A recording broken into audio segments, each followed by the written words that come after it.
You might know Baghdad from movies about flying carpets and magic lamps. Those stories are fantasy. This story shows real life in the year 847. Baghdad was the world's biggest trading city then, but life there was much harder than any fairy tale shows. Everything you think you know is wrong. Every romantic story about ancient Baghdad traders is false. Every movie showing elegant merchants in silk clothes is a lie. Tonight we show the brutal truth about merchant life in 9th century Baghdad. Forget magic caves full of treasure. Forget noble traders walking through sweet-smelling markets. The reality was dirty, smelly, and deadly dangerous. One bad business deal could get you killed. Having money made you a target. Staying alive meant avoiding corrupt officials, deadly diseases, and religious extremists with sharp swords. Get ready for a shock. We're taking you to Baghdad in 847. The Islamic Empire rules half the world. The city holds the greatest library on earth. Everyone calls Baghdad the crown jewel of civilization. You're about to learn why this golden age was built on merchant suffering. These traders lived like trapped rats in a maze, designed to destroy them. Welcome to your new life. You just became Ahmad ibn Yusuf, a middle-level spice trader. You live in the greatest city on earth, but you're about to spend 16 hours fighting for your business life. In this world, losing money means begging in the streets, and begging means death. This is medieval Baghdad. Fortunes appear and disappear before breakfast. Your next drink of water might be your last. The religious call to prayer cuts through the darkness like a knife.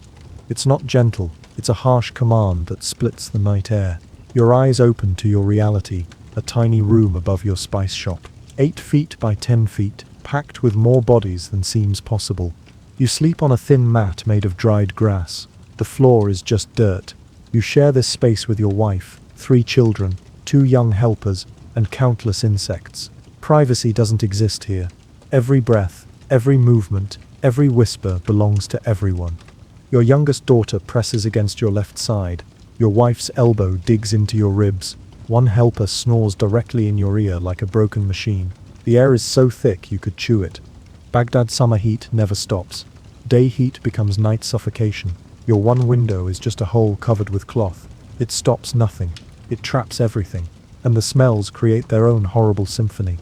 Unwashed bodies pressed together for hours breed their own ecosystem. Your wife hasn't bathed in a week. Water costs too much. Public bath visits are expensive. Your helpers smell of the spices they grind all day mixed with teenage sweat. The children smell like children who live in a spice shop with no running water and little soap. But the real attack on your senses comes from outside. Baghdad's trading district is crammed with similar buildings, each packed with families, animals and business. The neighbor's goat bleats somewhere left. A baby cries to the right. Someone already grinds spices 3 doors down. Cooking smoke seeps through every crack in your walls. You try to sit up. Immediately you hit your head on the low wooden beam. This happens every morning. The bruise on your forehead is permanent. Your back screams as you unfold from your sleeping position. You're 32 years old. In medieval Baghdad terms, this makes you practically ancient. Your spine has the flexibility of a wooden board. Getting out of bed requires strategy. Roll over your daughter without waking her. Step over your helper without crushing his fingers. Navigate around the water jug, prayer rug, and small pile of goods you store upstairs. Your shop below is already overflowing.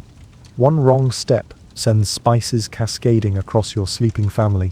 The floorboards creak like an old ship in a storm. Each board is bent from years of desert heat and occasional floods when the great river gets ambitious. Some boards are missing completely. Through the gaps you see your shop below. You've memorized which boards support your weight. You know which ones will dump you into a pile of expensive saffron. Your feet hit the ground and immediately regret it. The floor is gritty with dust that blows through every gap, mixed with spice pieces and whatever the children brought in yesterday. Walking feels like sandpaper sprinkled with food bits. Your feet are permanently stained yellow from turmeric. They're rough from constant scraping. The call to prayer continues, now joined by neighborhood wake-up sounds. Shutters bang open. Voices argue in Arabic, Persian, and languages you can't identify. Donkeys cry as merchants prepare their trading caravans. Someone pounds bread rhythmically. The merchant quarter never truly sleeps, but dawn transforms it from low rumble to full roar. You stumble toward the single water basin in the corner. A clay vessel holding maybe 2 cups of water. This is your washing water, drinking water, and emergency firefighting water combined.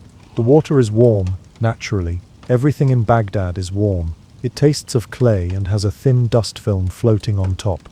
You splash a handful on your face. Immediately feel the grit scratching your cheeks. Your wife stirs, mumbling a prayer. She'll wake soon to help prepare the shop for another day of financial warfare. Your children will wake hungry. Your helpers will need instruction. Your customers will arrive expecting answers, prices, and patience you don't have. You look around your cramped space one more time. This is your castle, your refuge, your investment. You've worked 15 years to afford this room above your shop. It's hot, crowded, and uncomfortable, but it's yours. In a city where most people sleep in streets or shared houses, having your own 8 by 10 foot slice of misery actually shows success. Now comes the hard part. You must go downstairs and pretend to be a successful merchant. But first, you must face the daily humiliation of attempting to become clean in a world where staying clean is impossible. You've escaped your human-packed sleeping space. Now comes the daily humiliation called getting clean. In 9th century Baghdad, cleanliness isn't just comfort, it's survival, social status, and religious duty. And you're about to fail at all three. Let's start with basics. You stink. Not just a little. You smell with the kind of aggressive body odor that could knock out a camel. You've worn the same cotton robe for 5 days straight. Washing clothes requires time, water, and energy you don't have. The robe is stained with spice dust, sweat, and mysterious spots. These could be food, bodily fluids, or evidence of small crimes. Your first daily decision: attempt washing yourself with precious water, or venture to the public bathhouse. Both options are medieval gambling, but you must pick your poison. If you choose washing at home, you have maybe 2 cups of lukewarm water. It's been sitting in a clay vessel overnight, collecting dust and occasional floating insects. This water must serve your entire household's drinking and washing needs until you can afford more. You splash it on your face and hands, immediately feel Baghdad's ever-present dust mixing with water. This creates a paste somehow dirtier than leaving yourself alone. Soap? What soap? Expensive olive oil soap from distant cities costs more than you make in a week. Most merchants use ash, sand, and hope. You rub this gritty mixture on hands and face. The texture falls somewhere between skincare and medieval torture. Your skin burns, but at least some accumulated filth comes off. Most just moves to different body parts. The alternative is the public bathhouse. Baghdad's steam baths are architectural marvels, domed ceilings, heated floors, but they're also breeding grounds for every disease known to medieval medicine, and several not yet discovered. The water is supposedly heated and filtered, but hundreds of sweaty, unwashed bodies used it before you arrived. You enter the bathhouse and hit a wall of humidity mixed with too many human bodies in too small a space. Steam is thick enough to chew.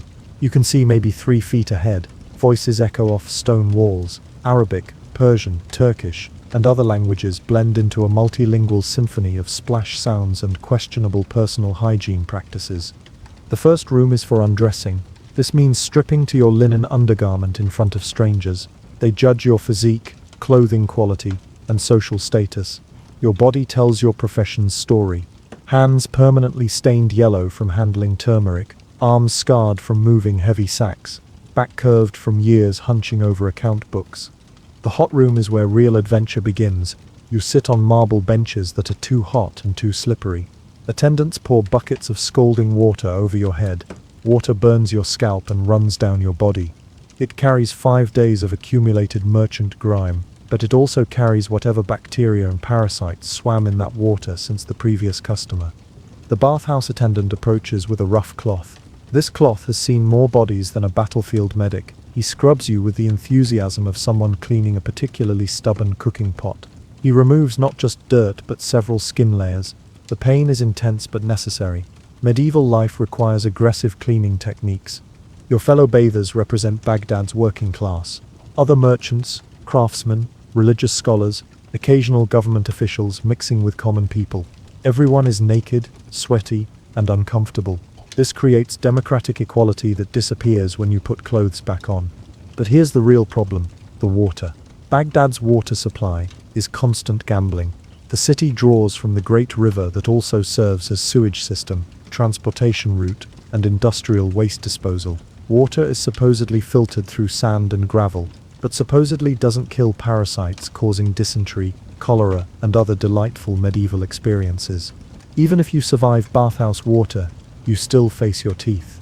Dental care in medieval Baghdad means chewing a special cleaning stick, a piece of bitter root that's supposed to clean teeth and freshen breath. You gnaw this fibrous stick like a beaver, hope to scrape away accumulated plaque and food particles.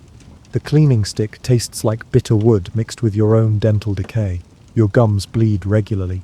Teeth are loose in their sockets. Several molars already gave up and fell out. By age 32, you work with about 3/4 of your original teeth. Remaining ones are stained brown from chewing substances that probably shouldn't enter human mouths. After your cleaning ordeal, you emerge temporarily refreshed, but you know it won't last. Within an hour, you'll be covered in Baghdad's ever-present dust. This settles on everything like fine powdered misery. Dust comes from desert, construction, constant movement of caravans and animals through city streets. Your clothes go back on over your temporarily clean body. Immediately, you start the cycle again. The cotton robe that felt fresh this morning now feels like wearable prison. It sticks to damp skin, creating perfect conditions for bacterial growth and skin irritation. By noon, you'll scratch constantly. By evening, you'll smell like a spice market set on fire. By tomorrow morning, you'll be right back where you started. But you're not finished yet. You still must style your hair and beard. This means applying various oils and perfumes costing more than most people make monthly. Oils attract dust. Perfumes fade within hours. The styling process involves enough manual labor to qualify as a second job. Welcome to medieval hygiene. Getting clean is full-time work. Staying clean is physically impossible. You're about to spend 14 hours accumulating filth faster than you can remove it, all while pretending to be a respectable merchant.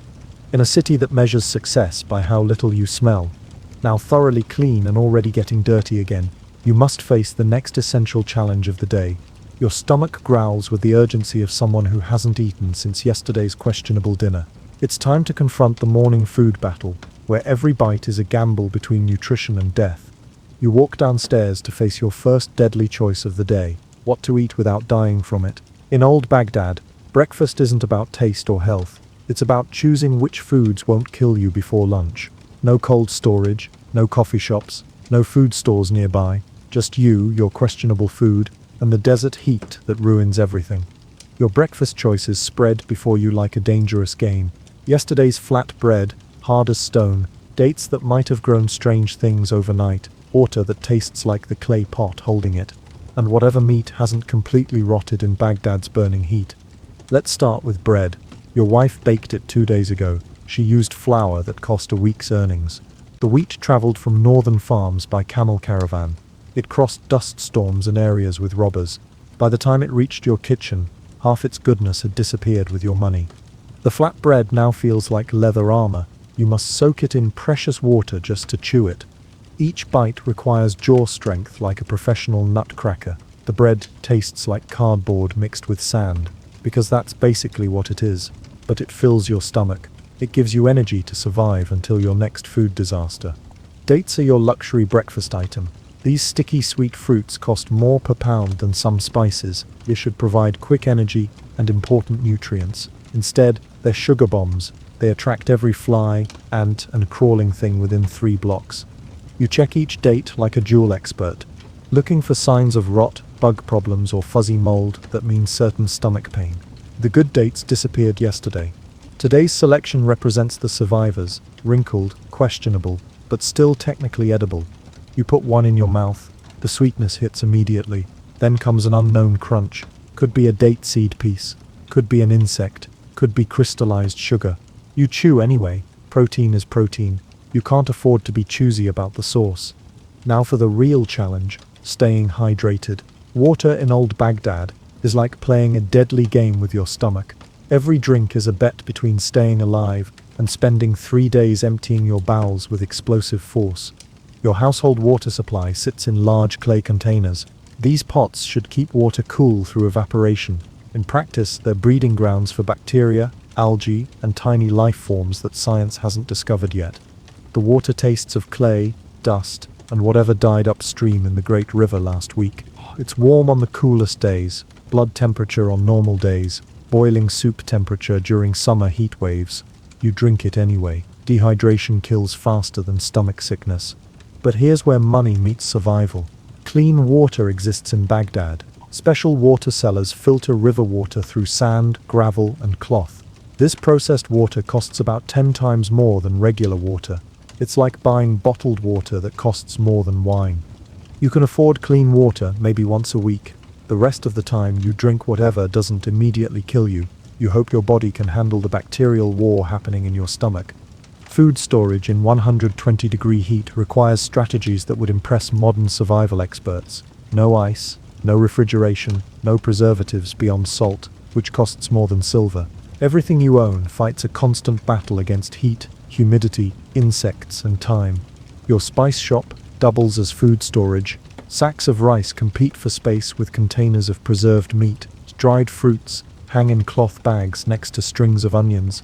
Everything must be lifted off the ground to avoid flooding. Everything must be sealed against insects. Everything must be rotated constantly to prevent spoilage. The preserved meat is your protein source and your biggest risk. Strips of lamb and goat, dried in the sun, and salted heavily enough to preserve them for weeks. The salt content could kill a horse, but it's what keeps the meat from turning into a biological weapon. You tear off a piece of dried meat, you begin the chewing process. It's like eating salted leather that's been left in the sun for a month. Your teeth struggle against the texture, your jaw muscles burn from the effort. The salt hits your taste buds like a chemical attack. It makes your eyes water, and your mouth desperately crave more of that questionable water. But the protein provides energy and nutrients your body desperately needs. In a world where physical work defines survival, protein isn't luxury, it's life insurance.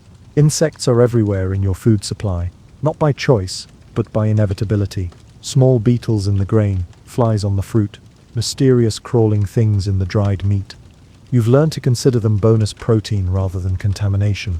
After 2 years of merchant life, you barely notice the crunch anymore.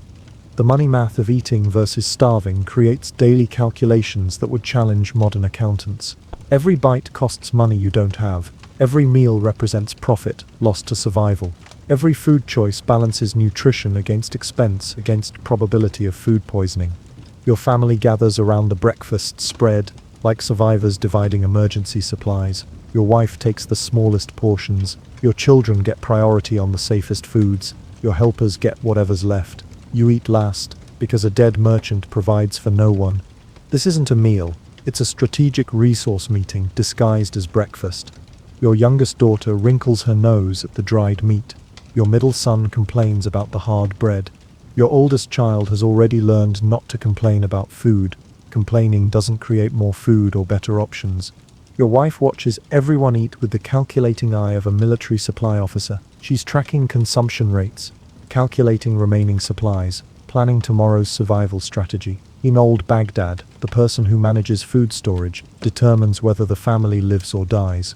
The breakfast concludes with everyone still breathing, no immediate signs of food poisoning. This counts as success. You've consumed enough calories to function, enough water to avoid immediate dehydration, enough nutrition to postpone starvation for another day.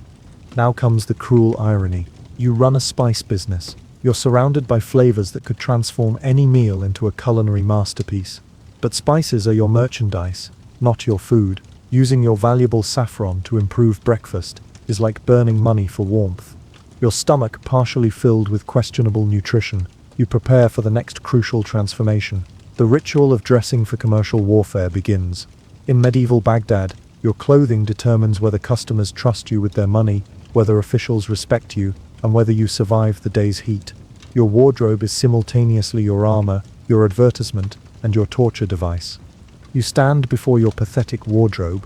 You prepare to transform yourself from mourning wreck into convincing merchant. In old Baghdad, clothing isn't fashion. It's armor, advertisement, and survival tool rolled into one suffocating package. Your clothing options would make a modern person weep with sympathy. Heavy cotton and linen robes designed for a climate that doesn't exist. Layered garments that trap heat like personal ovens. Hopwear that falls apart on contact with Baghdad's stone streets. And accessories that serve as portable banks, status symbols, and sweat collectors. The base layer is your cotton undergarment, a long shirt that reaches your knees. This innocent-looking piece of fabric will spend the next 14 hours stuck to your skin like a damp bandage. By noon, it will be soaked with sweat. By evening, it will have developed its own ecosystem of bacteria and fungal growth. Over this goes your main robe, a flowing garment that should provide dignity and protection from the sun. In practice, it's a wearable sauna that turns your body into a walking steam bath. The robe is made of heavy cotton. Light fabrics are expensive and show every stain, spill, and sweat mark. The color choice reveals your economic desperation. Dark colors hide stains, but absorb heat like solar panels.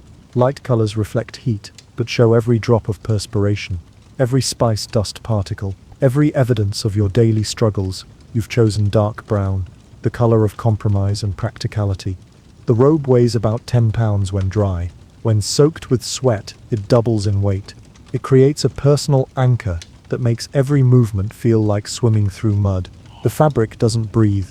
Medieval weaving techniques prioritize durability over comfort. Your belt is thick, leather decorated, with metal studs. This isn't fashion, it's your mobile safe deposit box. The belt holds your money pouch, knife, measuring scales, and various tools required for merchant survival.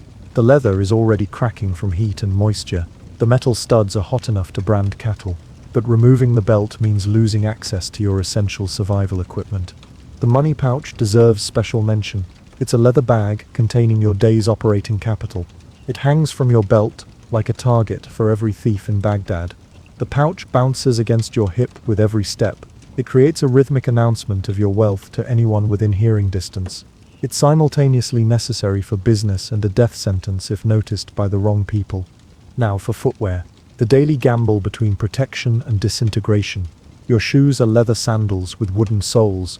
They were designed by someone who clearly never walked on Baghdad's cobblestones. The leather straps cut into your feet. The wooden soles provide no cushioning against stone streets. The entire construction begins falling apart the moment you put them on. Old cobblestones aren't smooth, romantic surfaces from movies. They're irregular chunks of stone held together with mud mortar. They create a walking surface that combines the stability of loose gravel with the comfort of broken glass. Your shoes last about 1 month of daily wear before requiring complete replacement. But going barefoot isn't an option. Baghdad's streets are covered with animal waste, rotting food, construction debris, and liquids you prefer not to identify. Your feet would be cut, infected, or dissolved within hours of direct contact with the urban environment. The turban represents your final transformation from human being to walking advertisement. This isn't a simple head covering. It's a complex construction project that requires engineering skills and patience you don't possess at dawn. The turban cloth is about 6 yards of cotton fabric. It must be wrapped around your head in a specific pattern. This pattern demonstrates your social status, religious devotion, and professional competence. Too loose, and it unravels throughout the day. Too tight, and it cuts off blood circulation to your brain. Too simple, and customers assume you're too poor to afford proper presentation. The wrapping process takes 15 minutes. It requires the manual skill of a professional rope maker. One end goes over your forehead, around your ears, under your chin, over the top, around the back, through the front fold, over the side, and secured with a tuck that will hopefully survive until evening. By the time you're finished, your head is wrapped in enough fabric to make a small tent. The weight adds another 3 pounds to your total load. The heat trapped inside creates a personal greenhouse effect that makes thinking clearly nearly impossible. But the turban serves essential functions beyond torture. It protects your head from sun that could literally cook your brain. It absorbs sweat that would otherwise pour into your eyes. It provides padding when you inevitably bump your head on low doorways, hanging goods, and architectural features designed for shorter people. The final accessories complete your transformation into a walking heat stroke victim. A prayer mat rolled and tied to your belt. A water skin that sloshes with every step. A knife for protection, cutting rope, and persuading difficult customers. Various pouches containing samples, measuring tools, and emergency supplies. By the time you're fully dressed, you're carrying about 25 pounds of clothing, accessories, and survival equipment in 120-degree heat for the next 14 hours. While conducting business that requires mental sharpness, physical stamina, and social grace. The cruel mathematics of merchant presentation demand this sacrifice. Customers judge your worth by your appearance. Underdressed merchants lose sales to better presented competitors, but overdressed merchants collapse from heat exhaustion before lunch. You've calibrated your costume to project success without triggering heat stroke. The result makes you look like a prosperous trader while feeling like a walking oven. Your wife inspects your appearance with the critical eye of a military quartermaster. She adjusts your turban, straightens your belt, and whispers prayers for your survival. She knows that your clothing represents the family's economic future. Look successful, make money. Look poor, starve. Your reflection in the polished metal mirror shows a convincing merchant ready for business. The reality underneath is a sweating, uncomfortable human being. You will spend the day fighting against your own clothing while pretending to be prosperous and confident. Welcome to old dress code. Looking the part is more important than surviving the part. Social expectations override physical comfort. Your wardrobe is simultaneously your greatest asset and your most persistent enemy. Now properly dressed for disaster, you prepare to enter the true battlefield of medieval commerce. The marketplace awaits, where every transaction is a battle, every customer is a potential threat, and every coin earned represents victory snatched from the jaws of financial ruin. You step into the Tuesday market. You realize immediately that you have entered a war zone disguised as shopping. The great marketplace stretches before you like a medieval obstacle course. Every step forward requires navigating human traffic. This makes modern subway systems look organized. Welcome to commercial hell. Your survival depends on three things: outsmarting, outmaneuvering, and outlasting hundreds of other merchants. They all want exactly what you want: customers with money who aren't trying to kill you. The sensory assault begins immediately. Sound hits you first. It creates a wall of noise that makes thinking nearly impossible. Arabic, Persian, Turkish, Greek, and Indian voices blend together. They form a multilingual symphony of desperation. Everyone is shouting prices, insults, prayers, threats. The volume level suggests that whoever screams loudest gets the sale. Merchants hawk their wares with the enthusiasm of battlefield commanders. Saffron from Kashmir, silk from China, pearls from the Gulf. Each vendor tries to project success. Meanwhile, they hide their own financial desperation. The irony is painful. Everyone pretends to be wealthy while fighting over customers. These customers also pretend to have money. Your competition surrounds you like hungry wolves. The spice merchant 3 stalls down has been undercutting your prices for months. He's either running at a loss to destroy you, or he's found a supply you don't know about. Either way, he's bleeding your business dry. He does this with a smile that could cut glass. To your left, a silk trader from Damascus spreads his wares like colorful bait. His fabrics cost more than you make in a year, but he attracts the wealthy customers you desperately need. His very presence makes your humble spice selection look like peasant goods. The guild politics alone could drive a sane person to madness. Every trade in Baghdad operates under guild control. These are medieval trade unions with the subtlety of organized crime. Your spice sellers guild demands monthly dues. They require attendance at religious ceremonies. They demand absolute loyalty to guild pricing agreements. Miss a payment? Lose your trading privileges. Undercut guild prices. Face social exile and possible physical violence. Challenge guild leadership. Disappear mysteriously during your next caravan journey. The guild inspector appears at your stall like a tax collector with a personal grudge. He's a thin man with calculating eyes. His personality resembles a hungry snake. His job is ensuring guild compliance, but his real talent is extracting bribes from merchants who can't afford them. Your weights look questionable, Ahmad. His voice carries the casual threat of someone holding your livelihood hostage. The guild requires verification. Of course, verification fees have increased since last month. You reach for your money pouch. You know this is extortion but cannot resist. Refusing means failing the inspection. This means losing your license. This means watching your family starve. You hand over coins that represent 3 days of profit. You receive a smile that promises he'll be back next week. But guild corruption is amateur hour compared to government officials. The market inspector arrives like a locust swarm in human form. He represents the ruling authority. He has the power to shut down any business for any reason he invents on the spot. Your goods require inspection for quality and proper taxation. He examines your saffron with intense focus. He looks like someone searching for excuses to confiscate expensive merchandise. This spice appears questionable. Perhaps storage violations, import documentation issues. Each question is a request for a bribe wrapped in official language. You negotiate like a hostage trying to avoid execution. Too little money, and he finds violations that destroy your business. Too much, and word spreads that you're an easy target. Every corrupt official in Baghdad will come calling. The language barriers create their own special nightmare. Your customers speak dozens of languages. Misunderstanding can mean the difference between profit and disaster. The Chinese silk trader wants to buy cumin, but he keeps pointing at your coriander. The Indian pearl merchant offers a price. It could be generous or insulting, depending on which dialect he's speaking. You've learnt enough Arabic, Persian, and Turkish to conduct basic transactions, but complex negotiations require hand gestures, pointing, and prayer. You pray that both parties understand the same thing. One miscommunication can lead to accusations of cheating. It can cause fights that attract unwanted official attention. It can create reputation damage that takes years to repair. The heat turns the marketplace into an outdoor furnace. Stone buildings trap and reflect desert sun. They create temperature zones that could cook meat. The crowd generates its own heat. Hundreds of bodies pressed together, sweating, breathing, radiating warmth like human ovens. Your heavy robes trap this heat against your skin. Sweat pours down your back, soaks your turban. It creates perfect conditions for heat exhaustion. But removing clothing isn't an option. Customers judge merchants by appearance. Looking desperate means losing sales to better-dressed competitors. The smells create their own assault on consciousness. Spices, perfumes, and cooking food mix together. They combine with human sweat, animal waste, and rotting garbage. The combination is simultaneously appetizing and nauseating.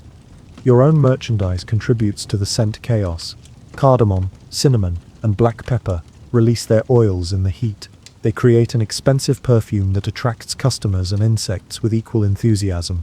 Flies swarm around your more aromatic spices. This requires constant shooing. Occasionally, they end up as unintended seasoning. The physical space challenges every movement. Stalls are crammed together with medieval efficiency. They leave narrow passages that barely accommodate single-file traffic. Carrying goods requires the navigation skills of a ship captain threading dangerous reefs.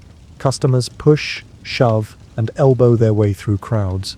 They move with the determination of military forces. Everyone wants to reach the best merchants first. They want to get the best prices and escape before the midday heat becomes truly unbearable. Politeness is a luxury no one can afford. Your stall measures roughly 6 feet by 8 feet. This is less space than a modern prison cell. Into this area, you must fit everything.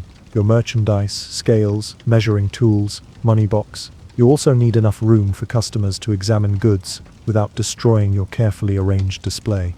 Organization becomes a survival skill. Every spice container must be positioned for easy access, security, and visual appeal. Valuable items like saffron stay close to your body where they can't be stolen. Common spices go towards stall edges, where customer handling won't bankrupt you. The constant vigilance exhausts more than the physical labor. Every customer could be a thief. Every conversation could be a scam. Every official visit could mean financial ruin. Your eyes scan continuously. You watch for shoplifters, monitor competition, track official movements, calculate threats. Competition doesn't just undercut prices. It engages in psychological warfare. All merchants spread rumors about your goods' quality, your business practices, your personal character. They position themselves to intercept your customers. They offer better deals the moment you're distracted. They celebrate when your sales suffer. The successful merchants aren't just better traders. They're better actors. They project confidence while panicking. They claim abundance while counting every coin. They promise quality while knowing their goods are mediocre. The marketplace rewards performance more than honesty. By midday, the combination of heat, stress, competition, and corruption has transformed you. You've gone from confident merchant to sweating survivor. Your voice is hoarse from shouting prices. Your back aches from constantly bowing to customers and officials. Your mind buzzes with calculations, profit margins, bribe costs, guild fees, family expenses. But the day is only half over. Afternoon brings new challenges, different customers, changing weather, escalating competition. There's also the constant threat that one wrong decision could destroy everything you've worked to build. This is medieval commerce. It's a full-contact sport where the rules change constantly. The referees take bribes, and second place means starvation. Eventually your stall finally closes, as the sun begins its descent toward the horizon. But your merchant day is far from over. The marketplace battle has ended, but now comes the part that separates successful traders from corpses scattered across desert trade routes. You must face the nightmare of medieval transportation, where moving goods from one place to another requires skills that would challenge modern survival experts. You must move your goods from point A to point B. You must do this without losing your merchandise, your money, or your life. Transportation in medieval Baghdad isn't logistics, it's survival gambling where the house always wins. The stakes are everything you own. Your first nightmare is the camel caravan. Forget that romantic vision of desert trade. Reality transforms it into a months-long torture session. Forget Lawrence of Arabia riding majestically across sand dunes. Think prison chain gang with worse food, more disease, and camels that actively hate every human they encounter. The caravan assembly point looks like a refugee camp organized by drunk accountants. Hundreds of camels, dozens of merchants, countless helpers. There's enough chaos to make modern airports look efficient. Everyone is shouting. Animals are complaining. The air fills with dust kicked up by thousands of hooves and feet. Your camel is a walking advertisement for why humans invented cars. This particular beast has the personality of a tax collector. It has the hygiene habits of a medieval peasant. It spits, bites, kicks, and makes sounds that suggest internal mechanical failure. Loading your precious cargo onto this four-legged disaster requires courage that borders on insanity. The packing process resembles a three-dimensional puzzle designed by sadists. Every sack of spices must be balanced perfectly. Otherwise, the camel will develop an attitude problem that makes its normal behavior look friendly. Too much weight on one side, and your goods end up scattered across the desert. Too little protection, and sandstorms turn expensive saffron into gritty paste. Your fellow caravan members represent every level of desperation in medieval commerce. Silk traders risk Chinese fortunes. Gold merchants carry African wealth. Various entrepreneurs prefer not to discuss their cargo contents. Everyone smiles. No one trusts anyone. Everybody knows that desert isolation makes murder conveniently unwitnessable. The caravan leader is supposed to be your experienced guide and protector. In reality, he's a man whose survival depends on getting everyone to their destination alive. This means he makes decisions based on group survival rather than individual comfort. Your personal suffering is irrelevant as long as the majority stays breathing. Desert travel begins at dawn. It continues until heat makes movement impossible. This gives you roughly 4 hours of bearable travel. After that, the sun transforms the landscape into an outdoor furnace. 4 hours to cover distances that would take modern vehicles 20 minutes. The pace is determined by the slowest camel. This is inevitably yours. While other merchants' animals stride confidently across sand, your beast stops every 100 yards. This is inevitably yours. While other merchants' animals stride confidently across sand, your beast stops every 100 yards. It stops to express dissatisfaction with life in general, and you in particular. The delay costs time you don't have. It costs patience that expired hours ago. Sandstorms appear like medieval air raids. They turn day into night and visibility into zero. The wind carries enough sand to strip paint off buildings.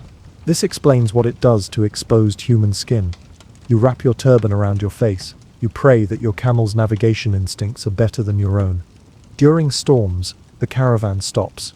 Everyone huddles behind whatever shelter they can find.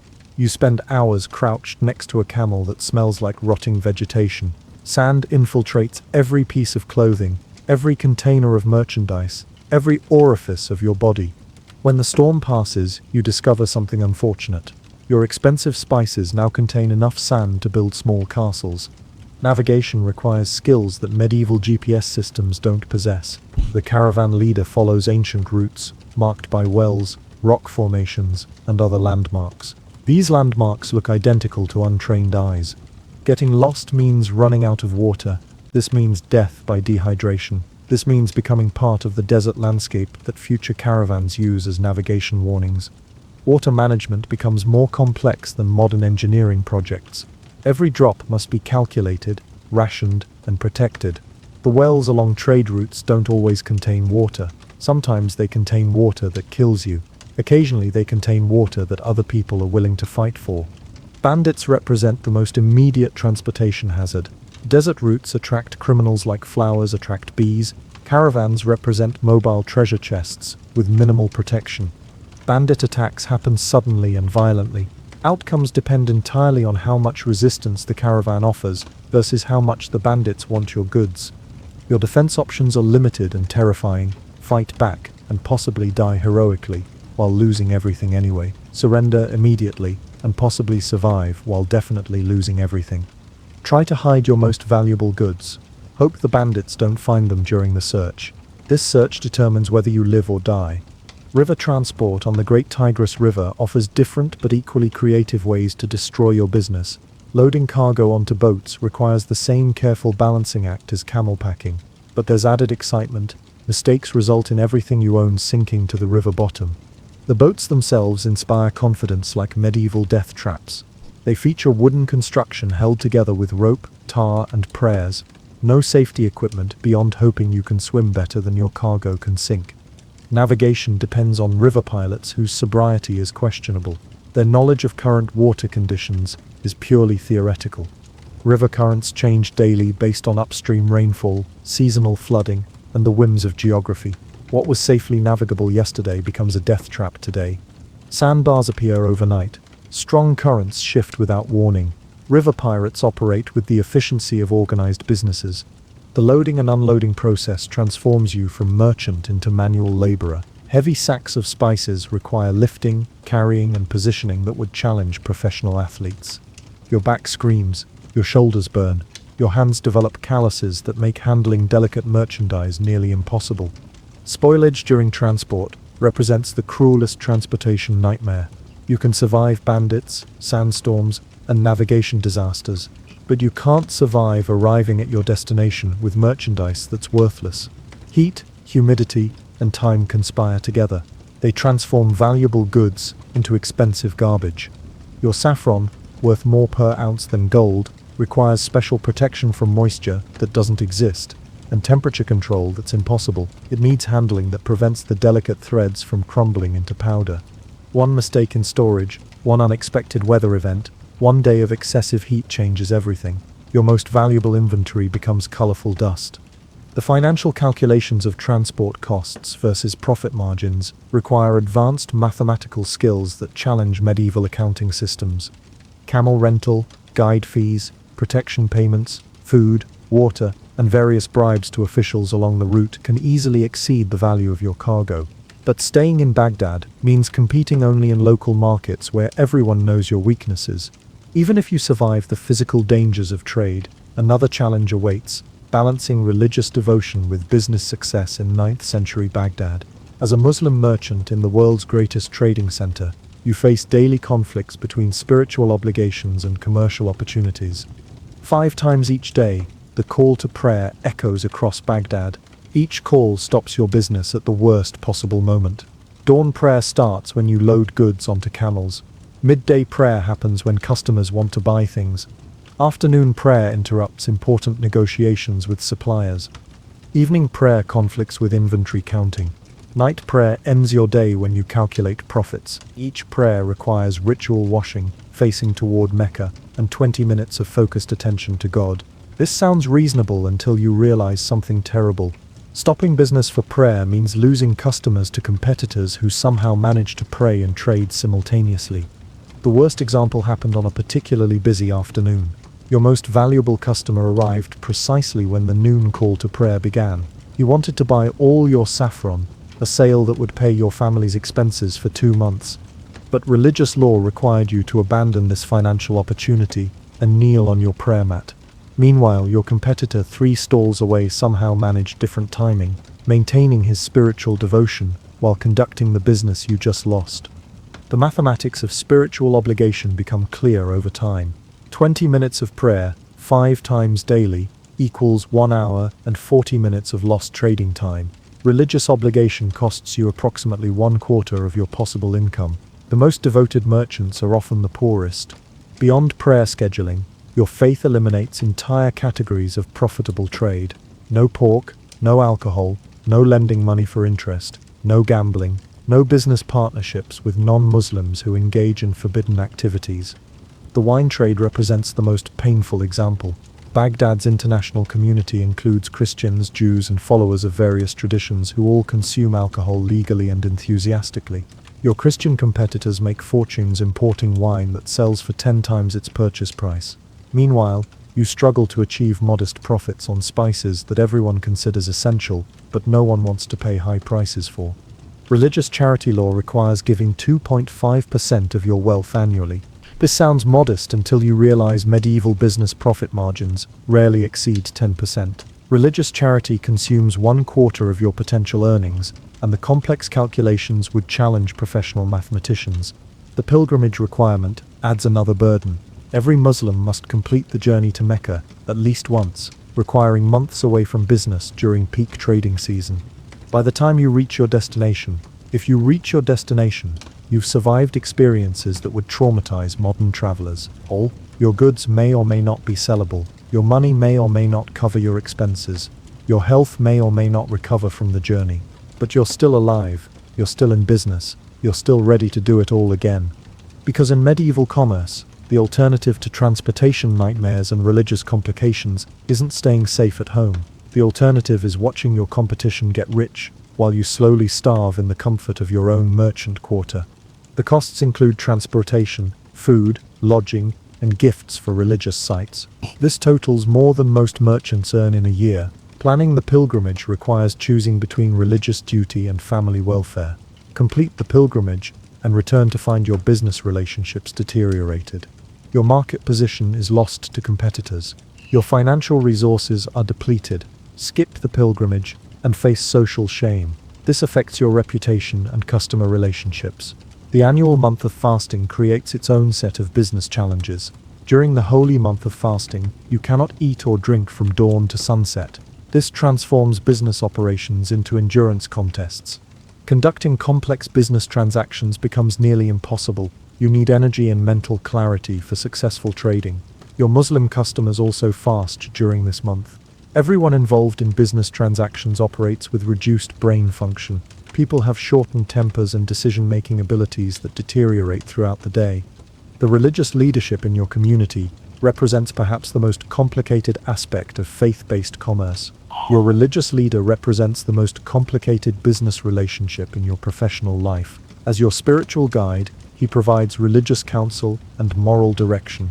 As your competitor, he operates his own trading business. He maintains religious authority that affects your reputation. The mosque operates its own commercial activities. These compete directly with private merchants. Religious organizations generate income through property rental, agricultural production, and trading activities. They benefit from tax exemptions and social advantages. Private businesses cannot access these. When business disputes arise between you and other merchants, your religious leader serves multiple roles. He acts as mediator, judge, and spiritual advisor, but his business interests may conflict with fair justice. The weekly Friday sermon becomes a weekly evaluation of your business practices. It disguises itself as spiritual instruction. Your religious leader's commentary on proper Islamic commerce applies directly to your daily operations. He discusses fair dealing and appropriate profit margins. Public criticism of merchant behavior affects your reputation. Praise enhances your social standing and customer relationships. After years of navigating these religious complexities, you realize that the balance between faith and profit requires constant negotiation. Every decision involves evaluating spiritual consequences against financial outcomes. You pray 5 times daily while losing customers to competitors. You avoid profitable but forbidden trades. Meanwhile, you watch others prosper from moral flexibility. You give charity while struggling to feed your family. You plan the pilgrimage while knowing it might destroy your business. This is medieval Islamic commerce. Doing the right thing often means financial suffering. Spiritual success competes with material survival. Your relationship with God affects your relationship with your money. In Baghdad's merchant quarter, faith and profit aren't just balanced, they're locked in daily combat. They fight for control of your soul, your schedule, and your accounting books. As demanding as these religious obligations prove to be, they represent only one aspect of the broader challenge that defines your existence as a medieval merchant. The spiritual struggle for balance between faith and profit gives way to an even more fundamental concern: the raw economics of survival itself. You've survived religious obligations, family politics, and competitive commerce. Now discover the ultimate medieval challenge. You must manage money in an economic system designed to separate you from your wealth. Welcome to 9th century finance. Economic security is a myth. Retirement planning involves praying your children don't murder you. Bankruptcy literally means slavery. Your income follows patterns that make modern economic cycles look stable and predictable. Feast or famine isn't just an expression, it's your business model. Spring brings caravan season and profitable trade opportunities. You can generate more income in 2 months than you see during the rest of the year. Summer heat kills commerce, while expenses continue. Autumn harvest season creates brief opportunities, then winter isolates Baghdad from most trading routes. A successful spring trading season might net you enough profit. This could support your family for 8 months, but success depends on variables beyond your control. Weather affects caravan routes. Political stability in distant cities matters. Currency changes impact profits. The health of your camels determines everything. One bad season means watching your family's living standards drop. You struggle to maintain business operations. The feast periods create their own financial nightmares. Sudden wealth tempts you to invest in expansion. You might buy better living quarters or inventory that could generate future profits. But overinvestment during good times leaves you vulnerable. Inevitable bad periods will come. The successful merchant learns to save money like a miser, but he must project prosperity like a prince. When the lean times arrive, famine periods test your survival skills. These would challenge modern crisis management experts. When income drops to zero, expenses continue at full speed. Your family still needs food, your shop still requires rent, your helpers still expect payment, your creditors still demand satisfaction. Fixed costs become anchors. They drag you toward financial drowning. Medieval finance operates without safety nets. Modern people take these for granted. No banks offer emergency loans, no insurance protects against losses, no government programs support struggling businesses. Your financial security depends entirely on 3 things: personal savings, family support, and relationships with other merchants who might extend credit during desperate times. The absence of banking creates money challenges. These would confuse modern economists. You store wealth in physical form: gold and silver coins, valuable merchandise, and property that can be sold during emergencies. But physical wealth requires protection from theft. You need storage that prevents damage. You need the ability to convert to cash when needed. Your money chest represents both your greatest asset and your most vulnerable point of failure. Hidden beneath loose floorboards in your shop, it contains the coins that determine your family's survival. But the chest is also a target for thieves. It's a temptation for dishonest employees. It's a reminder that your entire financial security could disappear in one criminal transaction. The monetary system itself creates additional complications. Currency changes create additional gambling elements. The economic environment is already risky. Baghdad's merchants deal with dozens of different coins. These come from various regions and political authorities. Persian gold coins, Byzantine gold pieces, Egyptian silver, and local currencies all circulate simultaneously. Exchange rates shift based on political events, military campaigns, and seasonal trade patterns. The money changers operate like medieval currency traders, but they use more violence and less regulation. They maintain stalls in the market's financial district. They offer currency exchange services. These involve complex calculations, disputed conversion rates, and occasional physical intimidation. Every transaction requires negotiations. These could affect your profit margins by significant percentages. Fake currency represents an occupational hazard.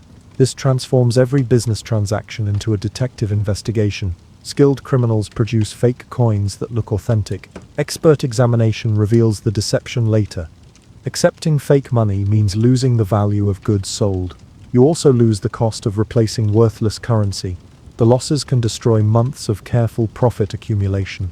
Your currency evaluation skills must rival those of professional appraisers. You examine coins for proper weight, correct appearance, authentic sound when dropped. Various other indicators distinguish genuine money from expensive fakes. But counterfeiting techniques improve constantly. Criminals often stay ahead of detection methods. The legal system provides minimal protection against financial fraud. Proving counterfeiting requires expert testimony, official investigation, and court proceedings. These cost more than most fraudulent transactions. Victims usually absorb losses. They avoid pursuing legal remedies that might bankrupt them even if successful. When customers fail to pay their debts, the collection process becomes another survival challenge. Debt collection in medieval Baghdad combines business negotiation with physical intimidation. When customers don't pay, you have several options: persistent requests, social pressure, legal action, or hiring specialists. These specialists collect debts through methods that don't appear in official records. The professional debt collectors operate like medieval loan sharks, offer services that guarantee payment collection. Their techniques discourage future defaults. Their success rates are excellent. Their fees are reasonable. Their methods create lasting impressions on customers. Your own debt obligations create constant anxiety. This affects sleep, digestion, and decision-making abilities. Suppliers expect payments for goods delivered. Landlords demand rent for business space. Employees require wages for services performed. Each obligation has different payment schedules, penalty clauses, and consequences for default. These range from inconvenient to life-threatening. Bankruptcy in medieval commerce doesn't involve legal protection. There's no asset restructuring or fresh start opportunities. When a merchant can't pay debts, creditors have legal rights to seize all assets. This includes business inventory, personal property, and family members. Family members can be sold into slavery to satisfy outstanding obligations. The debt slavery system operates with efficiency. This would impress modern collections agencies. Family members become security for business loans. Household goods secure supplier credit. Personal freedom guarantees payment obligations. Default means losing not just your business, but your humanity. Legal systems treat debtors like criminals. As you age in this unforgiving economic environment, the question of retirement becomes increasingly urgent. Your retirement planning consists mainly of hoping your children will support you. The alternative is that they view you as an expensive burden. Medieval society provides no pensions, social security, or retirement benefits. Your financial security in old age depends entirely on two things: family loyalty and accumulated wealth that survives the transition from your control to your heirs. The succession planning process creates family conflicts. These combine inheritance law with business strategy. Your sons expect to inherit your trading business, but they also want to pursue their own commercial interests. Your daughters require marriage payments. These drain business capital while providing no ongoing return on investment. Your wife needs financial security that doesn't depend on her children's generosity. Estate planning in medieval commerce requires balancing family obligations against business continuity. Dividing assets equally among heirs might destroy the business that generates family income. Concentrating inheritance in one heir creates anger among siblings. These siblings contributed to business success. The decisions you make about succession affect not just your retirement, they affect your family's survival after your death. Your business relationships represent another form of financial asset. These require careful management and protection. Customer loyalty, supplier agreements, and trading partnerships have economic value. These can be inherited, sold, or lost through poor management. These relationships often outlast physical assets. They determine family prosperity more than physical wealth. The social safety net consists of religious charity, family support, and community assistance. This operates through personal relationships rather than institutional programs.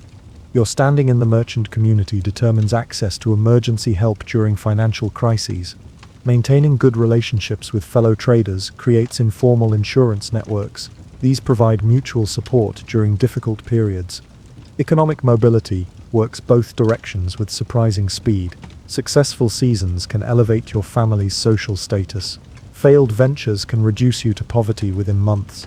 The merchant class maintains its position through constant effort, careful planning, and enough luck to survive random disasters. These destroy businesses regardless of management quality.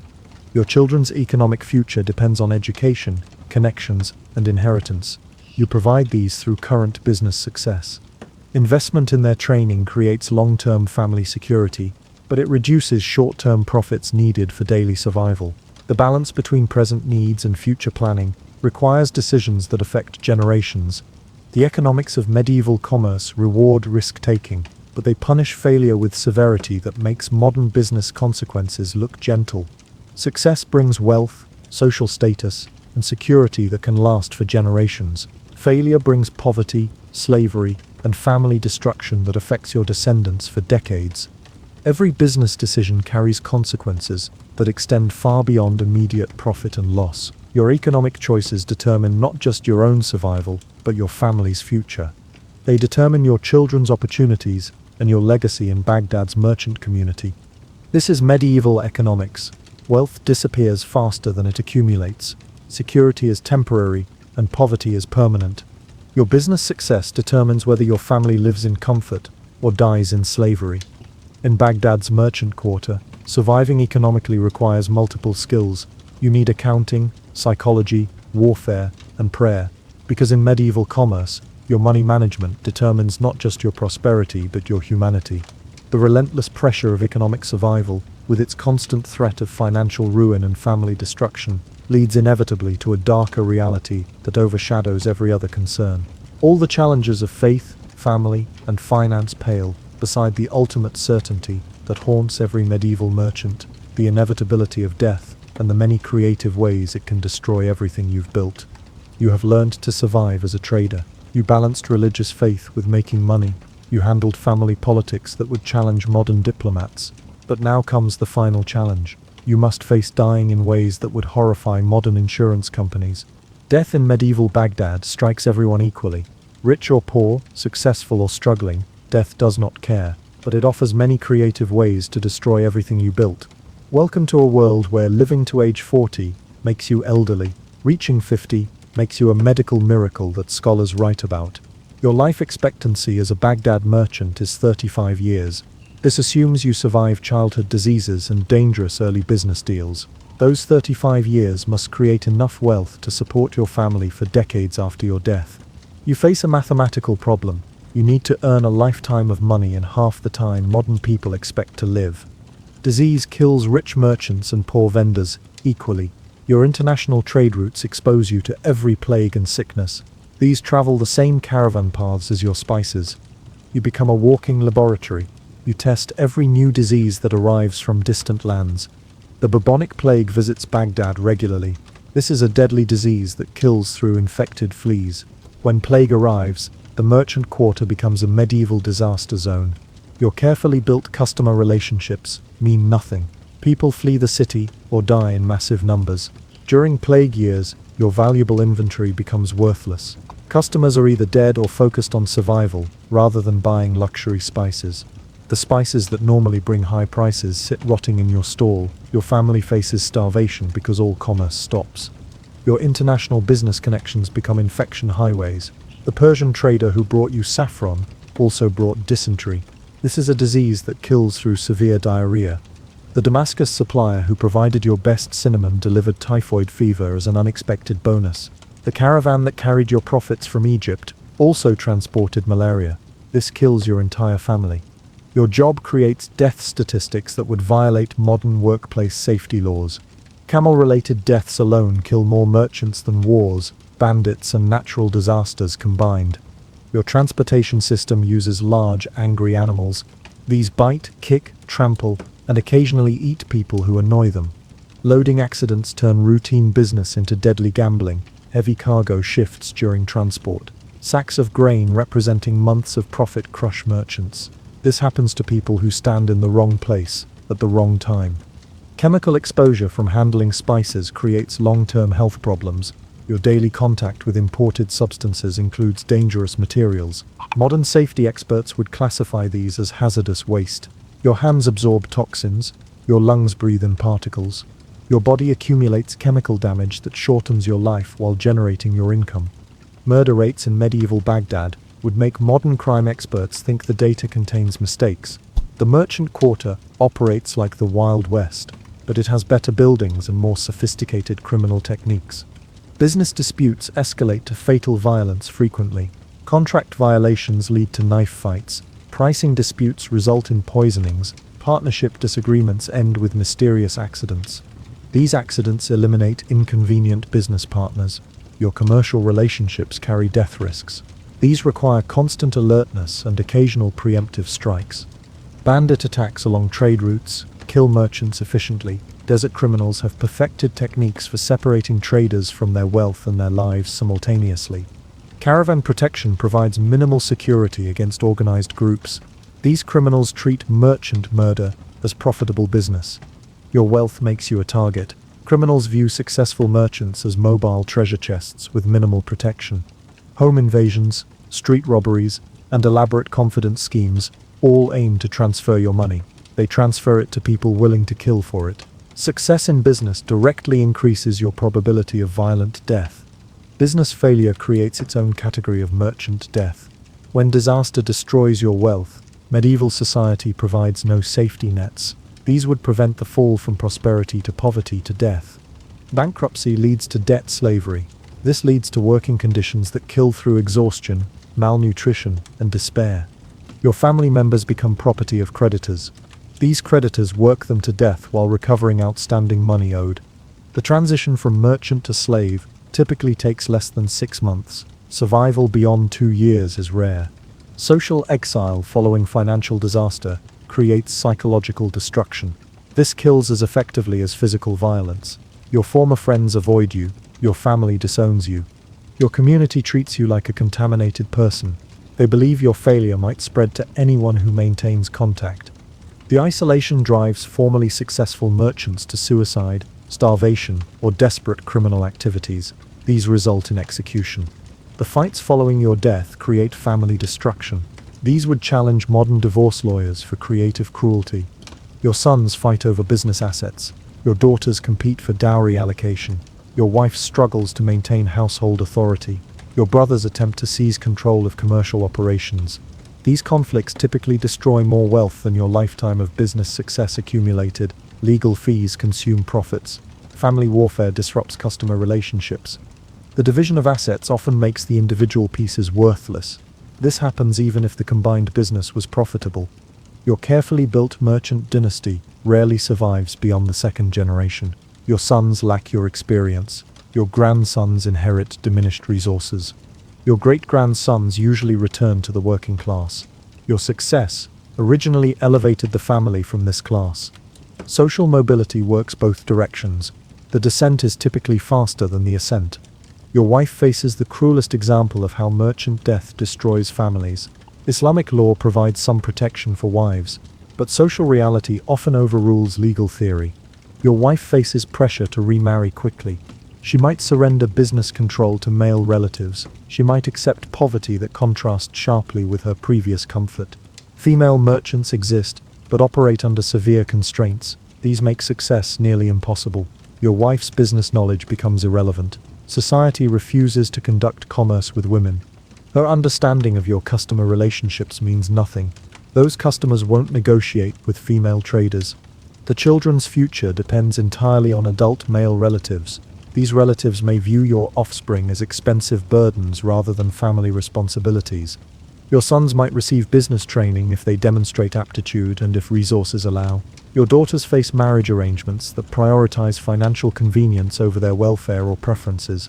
Modern merchants complain about taxes, regulations, and market competition, but they enjoy lifespans that double medieval standards. They have social safety nets that prevent business failure from causing literal starvation. Their worst-case scenarios involve bankruptcy court, career changes, and temporary financial difficulty. They don't face slavery, family destruction, and early death. Your medieval existence involves daily risk management. This treats death as a routine business expense rather than an extraordinary tragedy. Every decision carries death implications. Every relationship affects survival probability. Every day you remain alive represents a small victory against overwhelming statistical odds. The successful medieval merchant doesn't just generate profit, he defies probability while maintaining family security in an environment designed to kill him. This environment kills through disease, violence, accidents, or the stress of preventing all three simultaneously. This is medieval mortality. Business success measures not just wealth accumulation but survival duration. Death comes early and often. Your legacy depends more on your family's post-death adaptation than your lifetime achievements. Looking back across the centuries that separate us from this harsh reality, Modern people often misunderstand what medieval commerce actually entailed. Hollywood's Arabian merchant prince glides through perfumed bazaars in silk robes. He conducts business with dignified gestures. Beautiful women drop flower petals in his path. His biggest concern involves choosing which precious gem to purchase for his favorite wife's necklace. This romanticized vision makes medieval Baghdad commerce look like a luxury vacation with occasional business meetings. Reality involves you crouching beside a camel that smells like rotting vegetation. You frantically calculate whether accepting fake silver will leave you with enough real currency to feed your family this week. Your silk robes are actually rough cotton. They're stained with spice dust, camel saliva, and your own sweat. The beautiful women in your life are your wife and daughters. They work harder than modern employees. They worry about whether your next business venture will elevate the family to prosperity or reduce them to slavery. The flower petals in your path are actually animal droppings, sand particles, and the occasional dead rat. The city's sanitation system missed these during its weekly cleanup efforts. We remember the success stories because winners write history books, losers become anonymous statistics in death records. The merchant princes who accumulated enough wealth to fund mosques, sponsor scholars, and leave lasting legacies represent maybe 1% of the people who attempted medieval commerce. The other 99% died in poverty, obscurity, or violence while pursuing dreams. These dreams proved more lethal than profitable. The historical record preserves accounts of spectacular successes while ignoring systematic failures. Archaeological evidence shows magnificent merchant mansions, but it doesn't show the slums where failed traders' families lived after bankruptcy destroyed their social status. Medieval chronicles celebrate international trade connections, but they don't document the thousands of merchants who died along caravan routes while attempting to establish those same connections. Your current complaints about business stress, market competition, and economic uncertainty occur within a different context. You have safety nets, legal protections, and medical care that medieval merchants couldn't imagine. Your worst business failure probably won't result in your family being sold into slavery. Your most severe occupational hazard unlikely involves animals that actively try to kill you. Your biggest health concern probably isn't whether the next plague epidemic will eliminate your customer base through mass death. Contemporary merchants complain about taxes while enjoying legal systems that protect property rights. These prevent arbitrary seizure and provide bankruptcy protections that allow financial recovery. Medieval merchants paid taxes plus tribute plus bribes plus protection money. They knew that political changes could eliminate their legal rights without warning or compensation. Medieval merchants averaged 35 years. Modern business people expect 80+ years. Medieval merchant families had a 50% chance of surviving their patriarch's death with dignity intact. Modern business families worry about inheritance taxes. They don't worry about whether they'll be sold into slavery to pay outstanding debts. Medieval plague years killed 30 to 60% of urban populations. Modern pandemic responses involve temporary business closures and government support programs. Medieval merchants who lost their health couldn't work and therefore couldn't survive. Modern disabled entrepreneurs access legal protections, medical care, and social services. These prevent business incapacity from causing immediate death. The opening myths about romantic desert trading, exotic spice fortunes, and merchant prince lifestyles persist because they're more entertaining than reality. The reality of medieval commerce involves survival-focused entrepreneurship. This was conducted by desperate people in dangerous environments. Business failure meant family destruction. Success required luck that most people didn't possess. Those myths also persist because modern people prefer thinking that historical hardship was somehow more dignified, meaningful, or romantically challenging than contemporary struggles. The reality involves suffering that serves no noble purpose. It involves hardship that doesn't build character. It involves death that accomplishes nothing, except ending dreams that never had realistic chances of success. Your medieval merchant existence represents humanity's economic ancestors. These people developed commerce through trial and error that killed more practitioners than it enriched. They created trading systems through experiments that destroyed more families than they elevated. They established market economies by taking risks that modern insurance companies would refuse to cover at any premium. Their legacy isn't romantic adventure stories or inspiring tales of entrepreneurial triumph. Their legacy is the gradual development of economic systems, legal protections, and safety networks. These allow modern commerce to operate without requiring participants to risk their lives, their families, and their humanity. The risk is for the chance to earn enough money to survive until next month. The next time you complain about modern business challenges, remember something important. Your medieval counterpart would gladly trade his exotic spice fortune, his international trading connections, and his merchant prince status. He would trade all of this for your boring suburban office job, your predictable salary, and your comfortable certainty. He would trade for the certainty that business failure won't result in your family being sold into slavery. Sometimes the most profound gratitude comes from understanding exactly how much worse things used to be. It comes from understanding how much better they've become. It comes from understanding how many people died to make that improvement possible. Welcome to Historical Perspective. Medieval reality makes modern problems look like luxury and conveniences.